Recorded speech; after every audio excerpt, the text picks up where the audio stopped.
people are going to not be able to source Bitcoin at any price.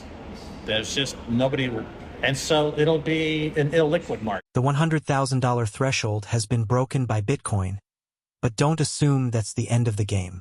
Max Keiser and Jack Mallers, two financial visionaries, believe that this milestone is only the beginning of Bitcoin's explosive growth. The market is experiencing a frenzy unlike anything it has ever experienced due to the surge in demand for Bitcoin. Both institutional and ordinary investors have seized Bitcoin without hesitation as a result of the heightened fear of losing out. Max Keiser claims that there are other factors besides individual consumers driving this renewed urgency.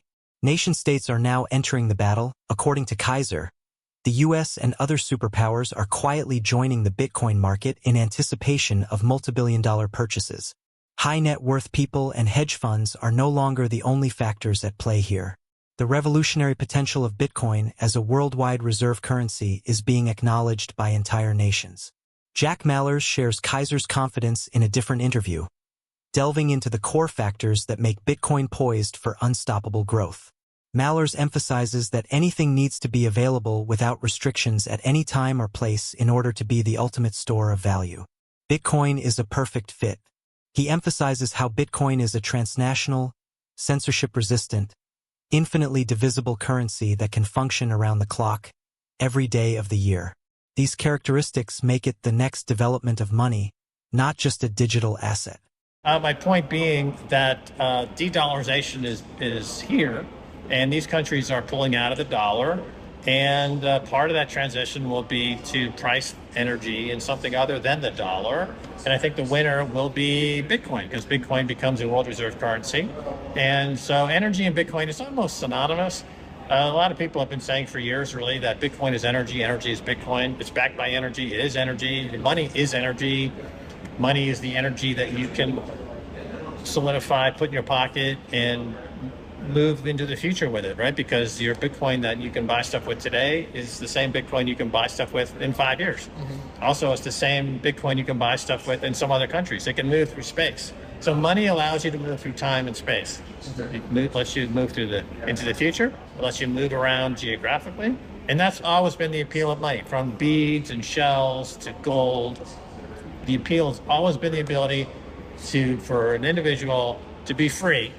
And freedom is something that humans yearn for. And so money has always been a means for freedom in that sense. But obviously state money, like the US dollar, doesn't have that level of freedom. It doesn't really come with freedom attached. The cycles in Bitcoin, I think, looking ahead, will be, I see a problem developing in 18 months of liquidity, where it's just people are going to not be able to source Bitcoin at any price. There's just nobody, and so it'll be an illiquid market. And this happens in markets all the time. They get jammed up by having liquidity issues. That's why over the last, you see this sideways action in Bitcoin since the last time we spoke. Right. And people are saying, well, there seems to be a lot of demand. Why is it going sideways? And there's two reasons for that. Number one, there was a lot of supply with Germany selling, the Mt. Gox folks selling, et cetera, or getting settlement. But the other part of that equation are that since Bitcoin was moving into Wall Street broker-dealers have to create their order books, have to create the ability to handle transactions. And that means they have to short a lot of Bitcoin to have those shorts on their books, as well as the longs.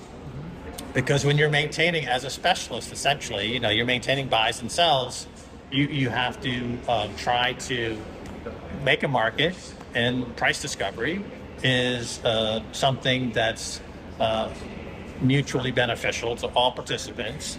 And in order to allow for good price discovery to occur, broker-dealers have to have a lot of inventory. They have to have a lot of Bitcoin. They have to have both sides of the books adequately represented on the short side and on the long side. So I think that part of this whole sideways movement where broker-dealers and market makers kind of preparing for a much bigger market.